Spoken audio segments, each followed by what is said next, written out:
ایک وقت آئے گا جب آپ مان جائیں گے مگر اللہ نہیں مانے گا۔ سوال یہ ہے، آپ آج مانتے ہیں یا اس دن؟ واقعہ اللہ اور بندوں کی صلح، منظر ایک بازار کا دن۔ حضرت بہلول دانا رحمت اللہ علیہ بازار میں ایک جگہ بیٹھے ہوئے ہیں اور کسی گہری سوچ میں گم ہیں۔ ایک شخص ان کے قریب آتا ہے اور ان کی اس حالت کو دیکھ کر سوال کرتا ہے، بہلول یہاں بیٹھے کیا کر رہے ہو؟ میں بندوں کی اللہ سے صلح کروا رہا ہوں۔ اچھا، تو پھر کیا بنا اس صلح کا؟ اللہ تو مان رہا ہے لیکن یہ بندے نہیں مان رہے۔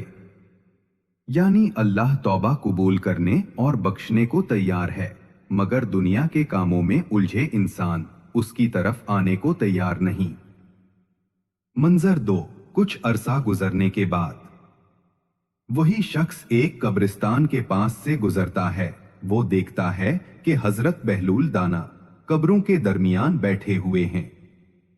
بہلول، آج یہاں اس قبرستان میں بیٹھے کیا کر رہے ہو؟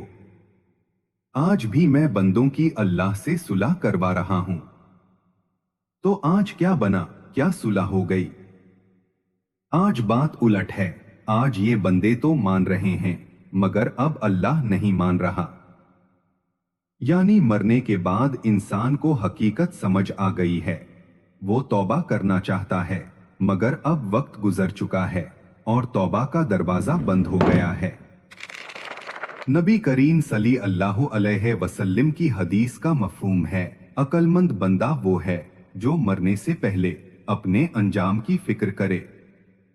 انسان کے تین دوست ہوتے ہیں۔ ایک وہ جو تمہارے مرتے ہی تمہارا ساتھ چھوڑ دیتے ہیں۔ وہ دوست ہے تمہاری دولت، شہرت، گھر اور گاڑی۔ دوسرا دوست تمہارے مرتے ہی تمہیں قبر تک پہنچاتے ہیں۔ وہ دوست ہیں تمہارے رشتہ دار، والدین، بہن بھائی اور بیٹے بیٹیاں۔ جوان لڑکی کو کوئی اکیلے گھر میں نہیں چھوڑتا، لیکن جب مر جاتی ہے تو اسے پورے قبرستان میں اکیلا چھوڑ کر آ جاتے ہیں۔ تیسرا دوست وہ ہے جو قبر میں بھی تمہارے ساتھ ہوتا ہے۔ وہ دوست ہے تمہارے اعمال، تمہاری نماز اور قرآن۔ اللہ اپنے فضل و کرم سے ہمیں بھی ہماری آخرت کی تیاری کرنے کی توفیق عطا فرمائے، آمین۔ میرے بارے میں مزید جاننے کے لیے ایمان بالغیب چینل کو سبسکرائب کریں۔ جزاکم اللہ خیرم۔ الذين يؤمنون بالغيب